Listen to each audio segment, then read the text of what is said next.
Hmm.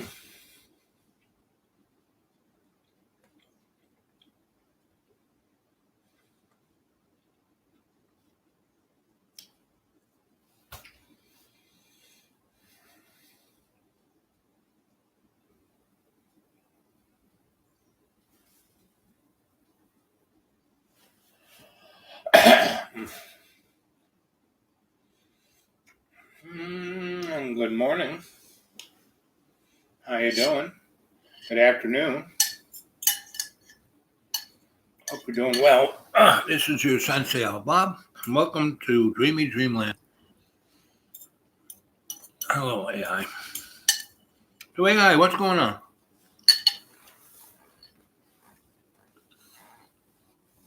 I mean, on one hand, they say just wash your hands, and the other is we have to shut everything down. I mean, if that ain't a dichotomy, I don't know what is. So, what's going on, AI? You know, is this a silent coup? Is this the dark state? What's going on? And welcome to Dreamy Dreamland. Welcome. Good morning, good evening, good afternoon.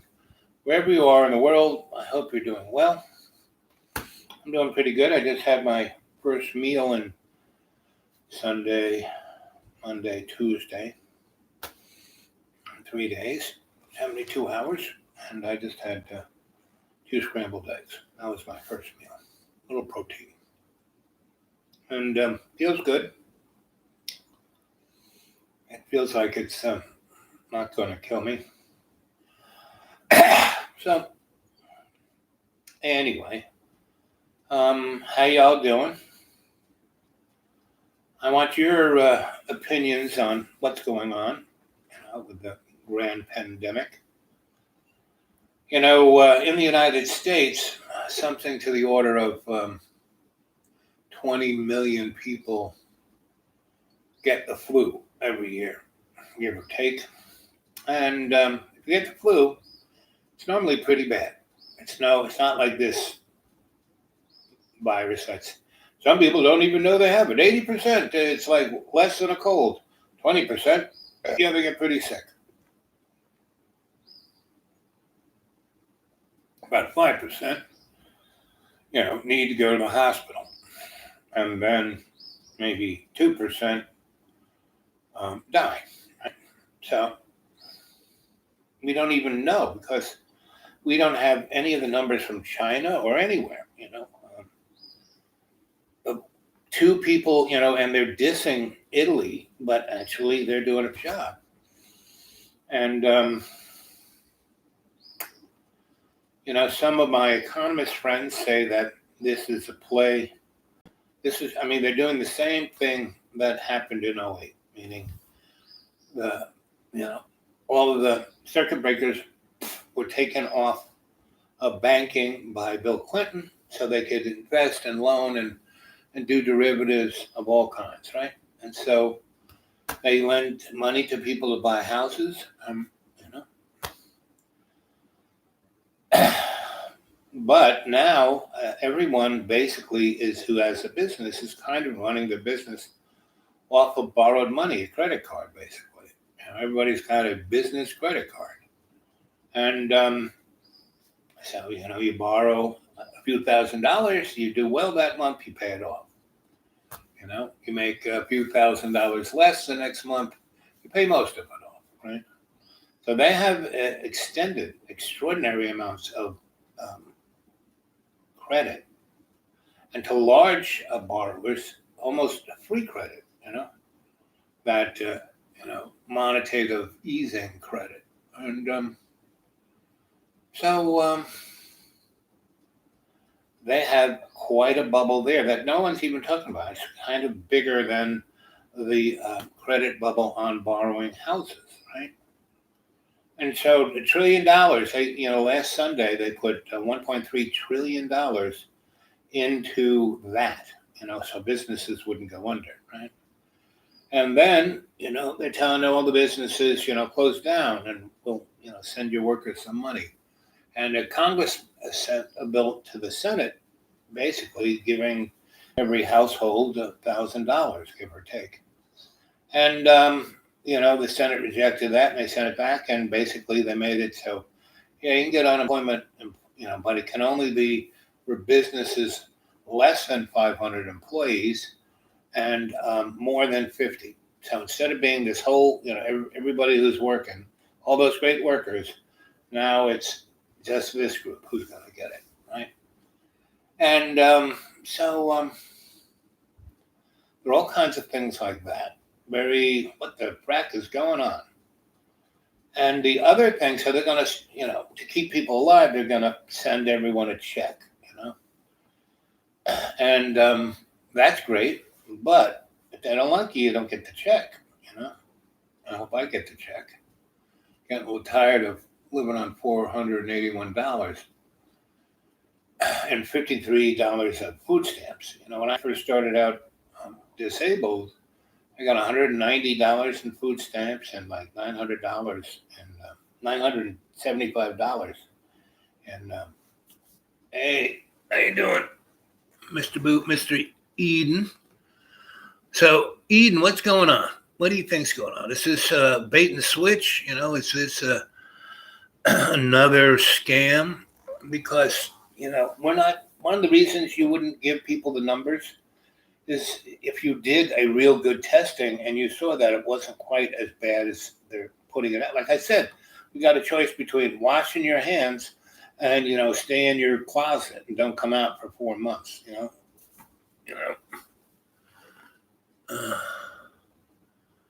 Yeah, it was just a lovely day here.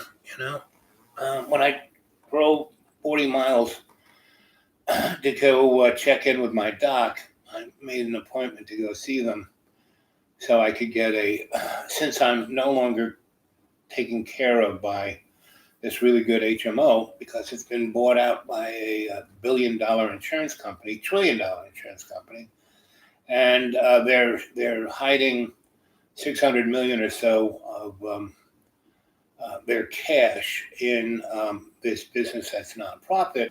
And they made it so this HMO can only take this trillion-dollar insurance company's insurance. So everybody, Medicaid, Medicare, and who was they had a very nice sliding slope.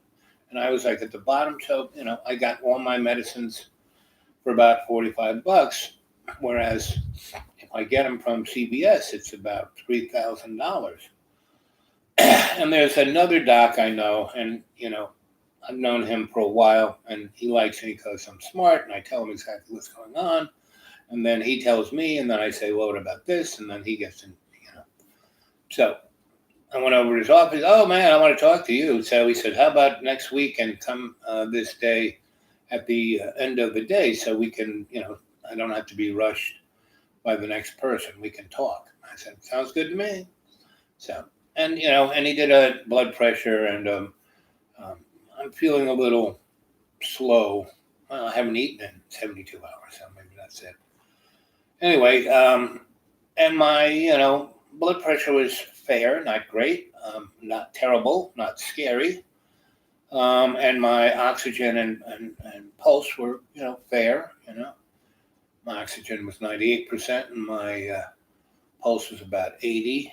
And so, that's good, So I'm not dying, but I just wanted to get a base platform and get him ready to take care of me, which would be a little easier because he's only 40 miles instead of 200 miles. And he said, oh, we can worry about we can change your meds to ones that are cheaper. And there are programs that, basically take care of guys like you, and I'll get you on those programs. And so hopefully he can line me up in a good way. So all I know is that it's all part of the plan. Thank you very much. That's what my teachers would always say. Everything is as it should be, right? And so all of the Holocaust and terrible things and crime and this and that is just that. you know, and it is up to us, we,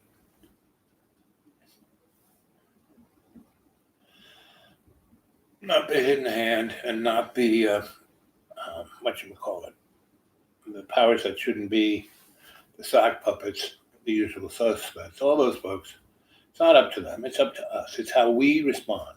It's how we treat each other. It's how we treat ourselves and our families, and how we can use this experience to bring love, co-creation into our body politic. Right now, it's just ego and fear and finance. And those are all illusions. So I may not be doing that many um, live chats, or I may, who knows, because the guy I've been staying with is, these folks are coming to visit him, and he thought only one of them, but now three of them are going to come. And I don't even know if I want to be in the same house with that crew. And, whether they sleep together or they want separate bedrooms, well, mandate, yes, it's this room up here I can stay in, which is nice. I'm like separated, and it's got its own little bathroom, and it'd be good. But I can go live under my tarp because it's 70 degrees right now. It's 50 something last night. So we're in Thursday. Will be spring. It might get cold on the weekend. So, but the people who are coming from 3 or 4 states away. And when they were driving, there were no cars on the road. It was just trucks. And they were scared because they were hearing rumors that they were going to put, stop people at state borders, right? So it'll be interesting to see what happens. And whether, the people should, get up about that and say, what are you talking about, Because they don't even have testing numbers to show. I mean, basically, there are about roughly 4,000 to 6,000 people who have this virus, and there are about 114 people who've died from it, right? And in the United States, like last year, about 80,000 died of the flu, and about 20 million had it, right? And China didn't even have those numbers, So, and they did the same, they messed up the beginning of it, meaning they could have really, if they had just closed down Hunan province, like back in December, when that doctor, the eye doctor, said, hey, there's something going on here. If they had really stepped up, and they should have, because, they had swine flu, they had SARS, they had a whole bunch of other bird flus. They had all these flus. They kind of used to this. Whereas, Singapore, as soon as they heard the word, they closed their borders, didn't let anybody in or out. They started testing. They got a test up right away, because once you get to Strand, it's pretty easy to make a test. So they did, and they made a really good one that we could have bought, but we didn't. And because the test that CDC made was a lab test, meaning for them, right? Not a mass-produced test. And that's why it's taken all this time to get there, right? And whereas in South Korea and Singapore, they jumped on it. And so, they had kind of had a spike because they were testing everybody. So they started kind of go up. And then they, kind of, the people who had it, they put them, safely, in their house or somewhere. And then they basically,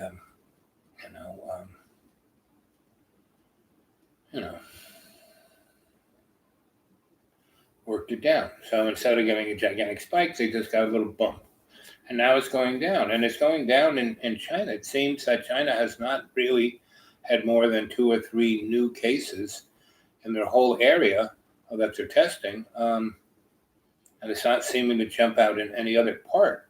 The other thing I saw, a friend of mine turned me on to, she's a virologist, that she looked at all the cities that have it, right? And it was right in a weather zone where the temperature was around 11 degrees Celsius and the humidity was below 45. And so this thing, and so Hunan, the area in Iran, the area in Italy, the area in South Korea and Japan, all are in that area, and also that's the yellow greenish area, right? 11 degrees Celsius, under 40 degrees humidity. So it doesn't like it really damp, and doesn't like it really hot or really cold. So Russia doesn't really have it because it's ridiculously cold there now still, and all the Africa doesn't have it, you know. All the Middle East, except for that little band of Iran, and the rest of Iran, which is a pretty big country, they don't have it either. So there are a lot of interesting, what's going on? So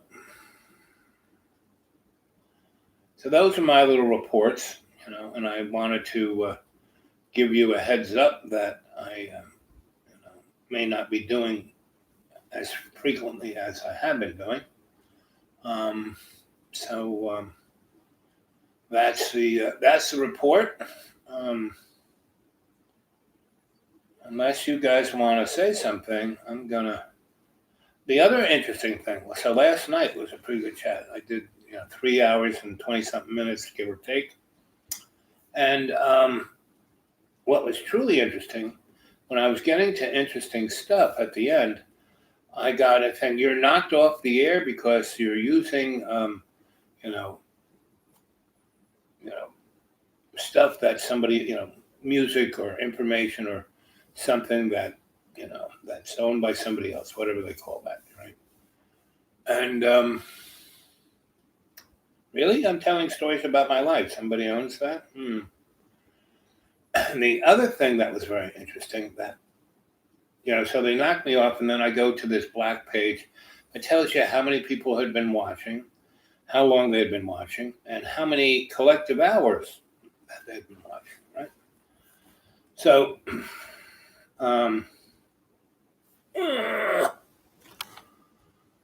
hey, Kay, how you doing?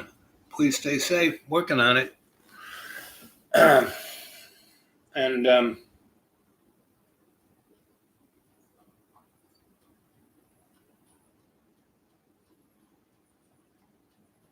so what town are you near, John?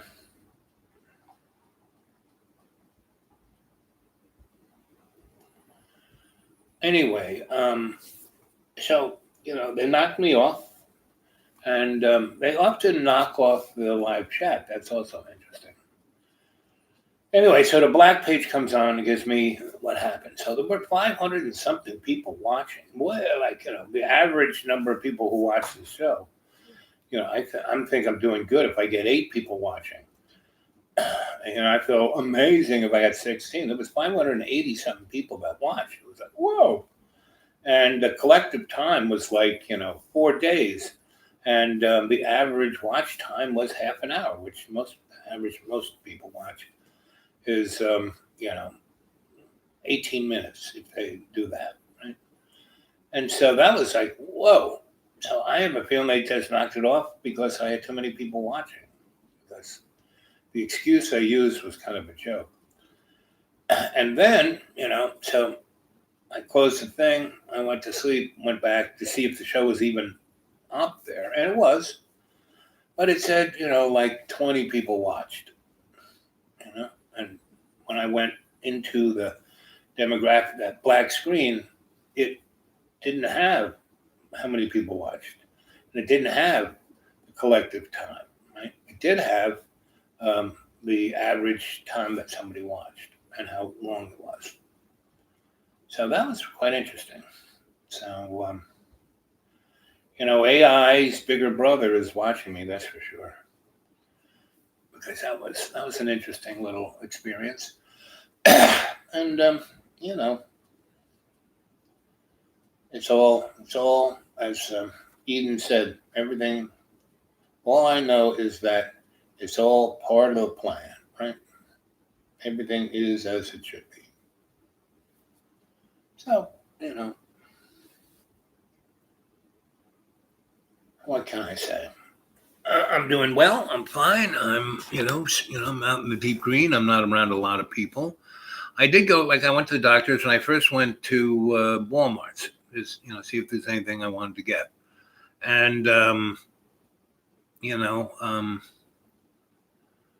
basically, you know, the parking lot was pretty full, but the rest, where the other stores are, all the restaurants were closed. Everything was closed up. And there was a fire truck and an ambulance in front of the Walmart's. So I decided not to go in. So I went over to go to the Dollar Tree and see if I could find whatever I might need there. And, I was listening to the news, and the, whatchamacallit, um,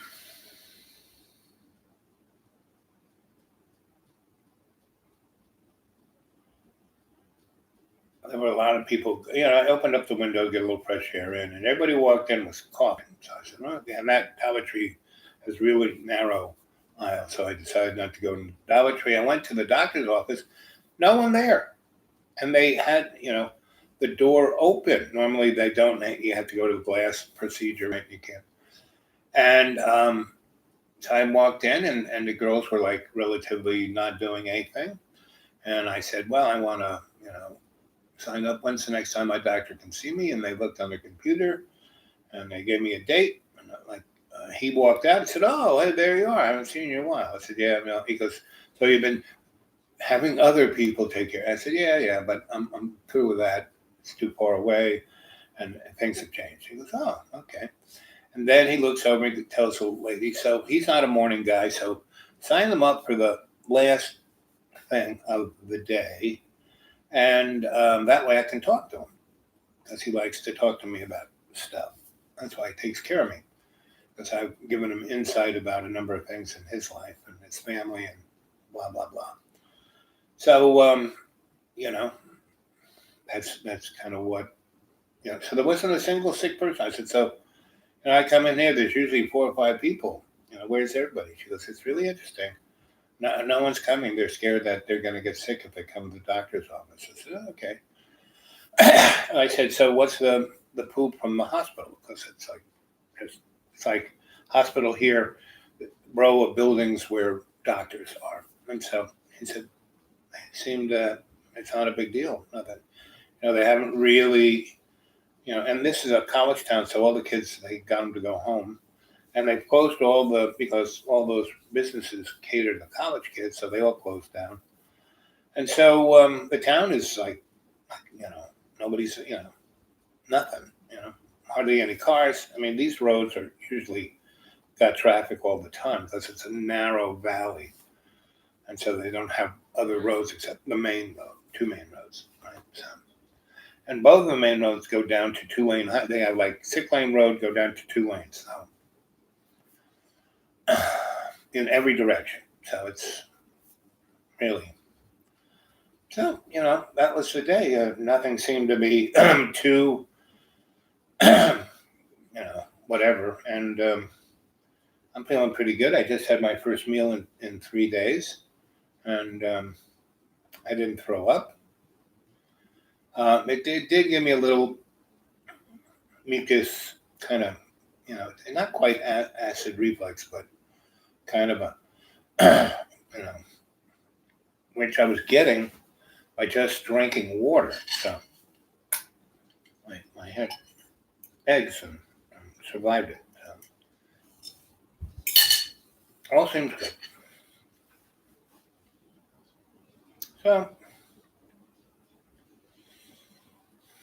So here we have this, and the economy is crashing, everything's going nuts. This is a good time to get a perspective on the alternative aesthetic, because you will have a real strong dichotomy to look at the different points of view, where instead of, it kind of being a joke. So, yeah, yeah, buddy, I gotta go. Okay, I'll talk to you later.